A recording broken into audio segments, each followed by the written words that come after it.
Hey, welcome to Nourishable Raw, an authentic conversation about nutrition with me, Dr. Lara. Today is Tuesday, February 19th of 2019, and I've been thinking a lot about the decaffeination process. I had a question from a viewer who was curious about the different methods that are used to decaffeinate coffee and whether there are any health effects associated with these different approaches. So let's science it. Now, coffee is one of the most popular beverages in the world, and one reason for its popularity is as a source of caffeine, which acts as a mild stimulant. Now, there are some people who are super sensitive to caffeine, perhaps because they carry genetic variants that slow down how quickly their body can break down caffeine, leading to really unenjoyable side effects. But there are many reasons besides caffeine to drink coffee. Coffee is packed full of nutrients that can act as antioxidants, and these may underlie the positive associations between high coffee consumption and health benefits, including a reduced risk of type 2 diabetes and cardiovascular disease and lower all-cause mortality. Now, these associations hold up whether it was caffeinated or decaf coffee. So we've established that there are reasons besides the caffeine jolt to drink coffee, and if you're super sensitive to caffeine, then decaf is definitely the way to go.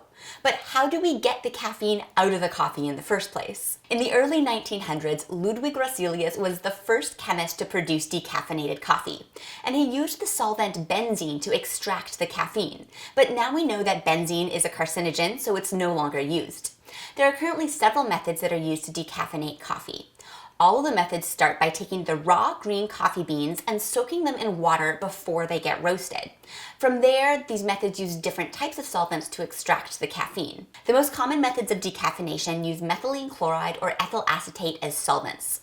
In direct decaffeination, the coffee beans are rinsed with these solvents to extract the caffeine.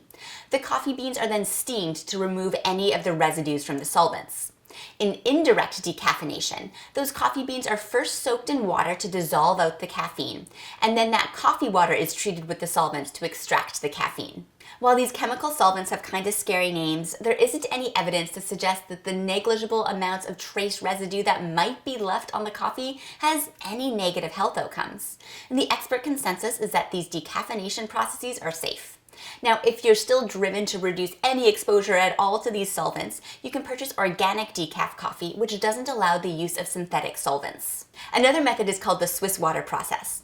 It only soaks the beans in water. Then it takes that coffee water and extracts the caffeine using activated charcoal. This decaffeinated coffee water is then soaked with the beans again so the beans can reabsorb all of the other flavors. Now, this method is very costly to do at the industrial scale, so generally the decaf product is more expensive. The last method is called supercritical carbon dioxide decaffeination. And this method uses carbon dioxide as the solvent to extract caffeine, but it needs to get the carbon dioxide to a really high pressure to convert it into a liquid.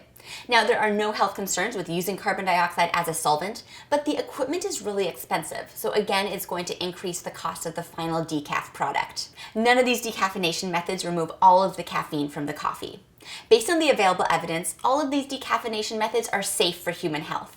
Both decaf and full calf coffee are associated with many positive health outcomes. Now, when considering the health benefits of coffee consumption, it's important to also think about what you're adding to the coffee. If you're adding a bunch of added sugar, this may reduce or even negate and reverse the positive health benefits associated with coffee consumption. That's what science tastes like. Thanks for tuning into this Nourishable Raw. Leave me a note in the comments below if you have a question you'd like me to feature on a Nourishable Raw, and be sure to subscribe to stay up to date on all things nutrition.